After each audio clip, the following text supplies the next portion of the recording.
Hello, welcome to Words of Wisdom Wednesday. Our topic today is new seasons. We are quickly approaching the new year. 2021 will be here in less than 2 weeks. There are many who view a new year as a new beginning or a new season. Some of us make New Year's resolutions and set goals for what we would like to accomplish in the coming year. Although we set our plans, Jeremiah 29:11 tells us that God has a master plan for each of our lives. He allows us to do some of the things we want. However, He should be our first consideration in everything we do. Within God's divine plan for each of us, there are new seasons in which He desires to manifest His glory and release blessings into our lives. Let us take a look at Isaiah, the 43rd chapter, verses 18 and 19 to gain a greater insight into new seasons.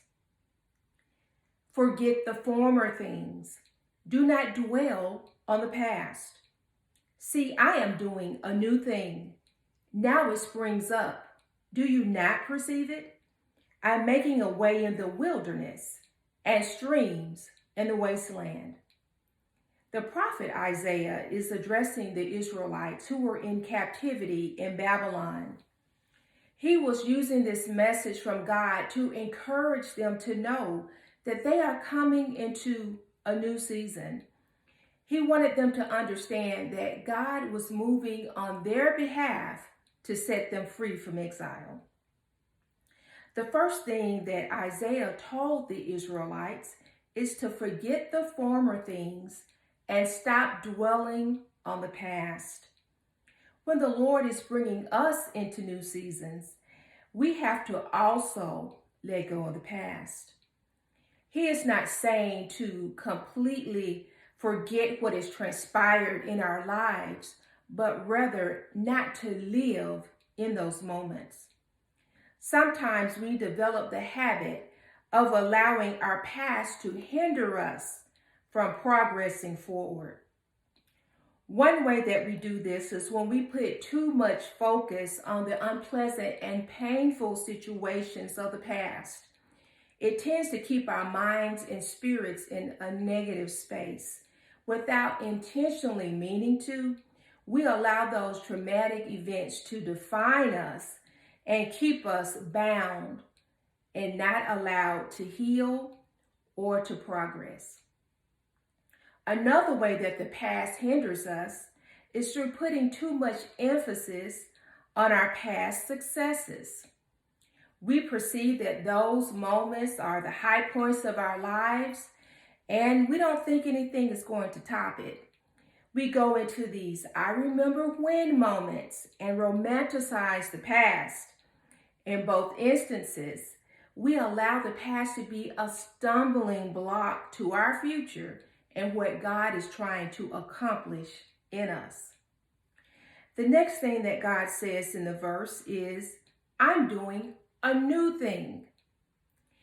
When He says He's doing a new thing, He's directing us to take the limits off of Him.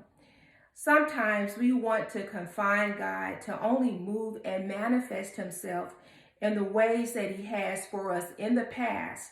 And we also like to control how He moves for us.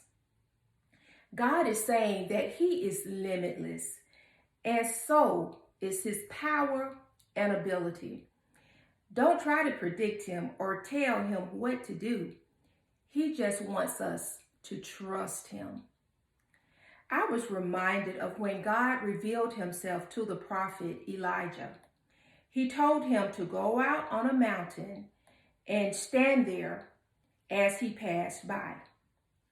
First, Elijah experienced a great and strong wind that tore through the mountains and broke the rocks to pieces.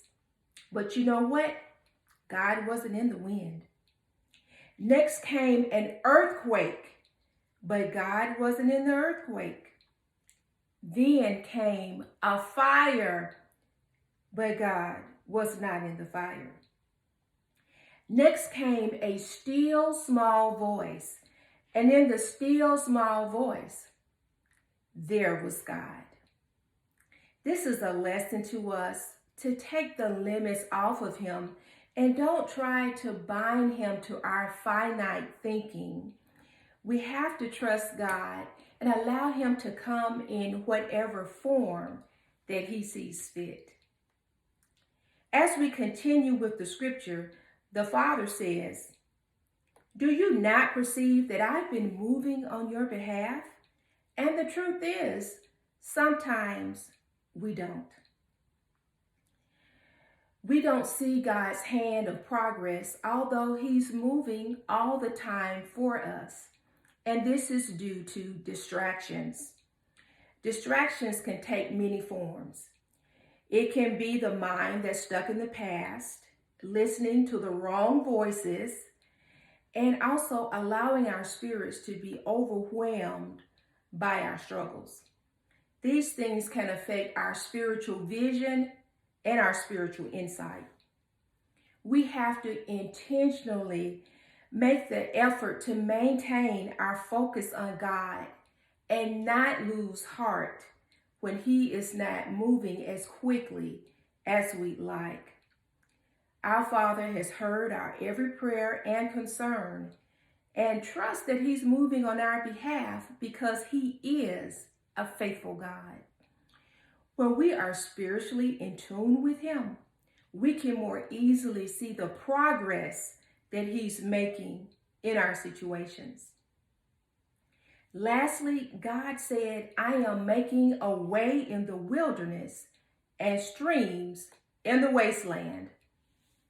In essence, he is working out every detail and putting everything in place for our new season. After all, he is the master planner. Look at his marvelous creation and design of the heavens and the earth.